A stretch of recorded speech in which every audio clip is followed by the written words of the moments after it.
बरही को आज देवर्षि नारद पुरंजनोपाख्यान की कथा सुनाते हैं। ध्यान पूर्वक सुनना प्राचीन बरही।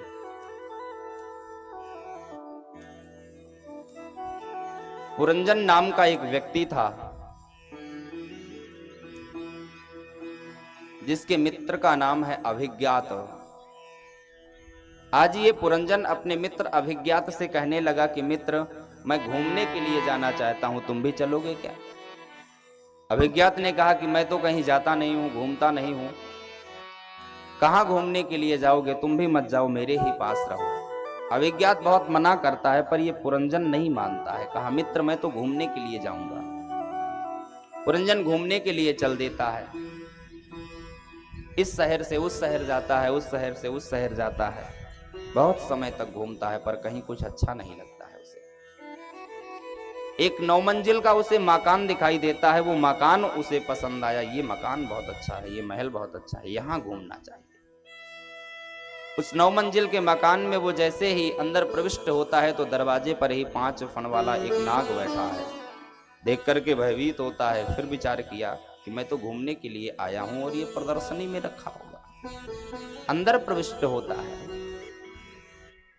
10 सैनिक लगे हुए हैं। सामने देखता है कि उन सैनिकों का एक सेनापति बैठा हुआ है।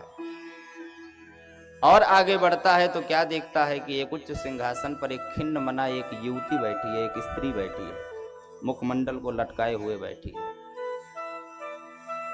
पुरंजन पहुंच जाता है उसके पास, पूछने लगा, देवी तुम कौन हो? क्यों उदास हो? अपने दुख का कारण कहो। उसने कहा, मेरे पास कोई है नहीं है, मैं पति ढूंढ रही हूं। पुरंजन ने कहा, तुम मुझसे विवाह कर लो। उस स्त्री ने पुरंजन से विवाह कर लिया और उसका नाम पुरंजनी हो गया। अब ये पुरंजन उसी पुरंजनी के साथ में रहने लगा, उसी महल में घूमने लगा, आनंदित होने लगा। अपने मित्र अभिज्ञात को ये भूल गया कि अभिज्ञात ने कहा था कि जल्दी लौट करके आ जाना घूम के। एक समय आता है, बगल का राजा आक्रमण करता है। दरवाजे पर बैठा हुआ जो 5 फण वाला नाग है, अकेले ही वो उस बगल के राजा को परास्त कर देता है। बगल का वो राजा बहुत प्रयास करता है, पर किसी भी प्रकार से जब इस पुरंजन को नहीं जीत पाता है, इसके महल में प्रवेश नहीं कर पाता है, तो वो मदद लेता है अपनी बहन से। बहन तुम मेरी मदद करो, मैं इस राजा को, इस पुरंजन को जीतना चाहता हूं, पर जीत नहीं पा रहा हूं। उसने अपनी बहन जरा से मदद मांगी। उसकी बहन जरा कहती है कि भैया चिंता मत करो, मैं मदद करूंगी। मेरे पास 360 गंधर्व हैं, 365 गंधर्वियां हैं, मैं इनके साथ चल करके तुम्हारी सहायता करूंगी। जरा ने आक्रमण किया अपने गंधर्व और गंधर्वियों को लेकर के।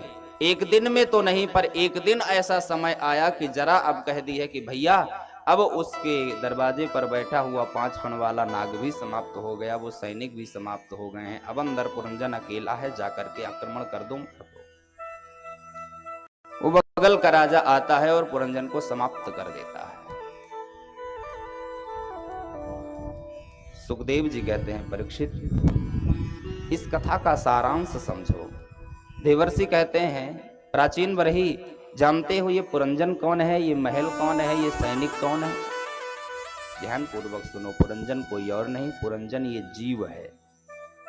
पुरंजन ये जीव है और अभिज्ञात परमात्मा है, भगवान है।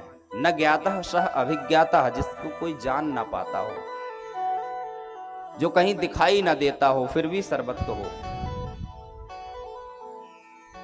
परमात्मा का ही अंश यह जीव जो पुरंजन है, ये परमात्मा के पास होता है और परमात्मा से कहता है कि प्रभु अब मैं घूमने जाना चाहता हूं। 84 लाख योनियां हैं। भगवान मना करते हैं कि मत जाओ मत जाओ, पर ये जिद कर बैठता है तो भगवान छोड़ देते हैं, जाओ। ये घूमता है, 84 लाख योनियों में घूमता है।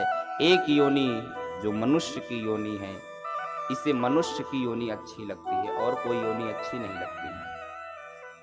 हर योनि में गया, हर योनि में गया, अच्छा नहीं लगा, पर ये मनुष्य की योनि जिसमें 9 द्वार हैं, ये 9 द्वार का महल, ये मनुष्य की योनि है।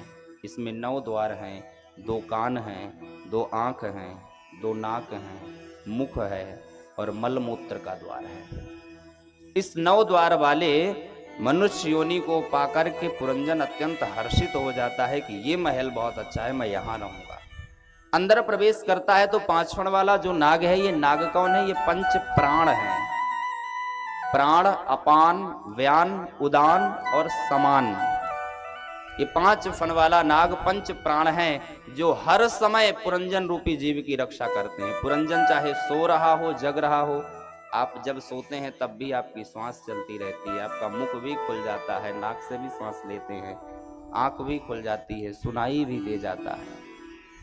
तो ये 5 फण वाला जो नाग है, ये 24 घंटे जागता है, ये कभी सोता नहीं है। जिस दिन ये सो जाता है उस दिन अंदर के जो 10 सैनिक हैं, 5 ज्ञानेंद्रियां हैं और 5 कर्मेंद्रियां हैं, ये अपना काम करना बंद कर देती हैं।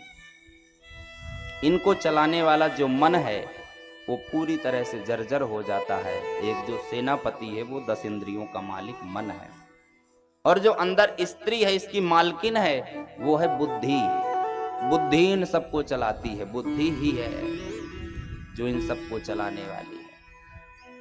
और जब जीव को बुद्धि मिल जाती है तो बुद्धि रूपी पत्नी को पाकर के जब बुद्धि कहती है तब वो रोता है, जब बुद्धि कहती है तब वो हंसता है।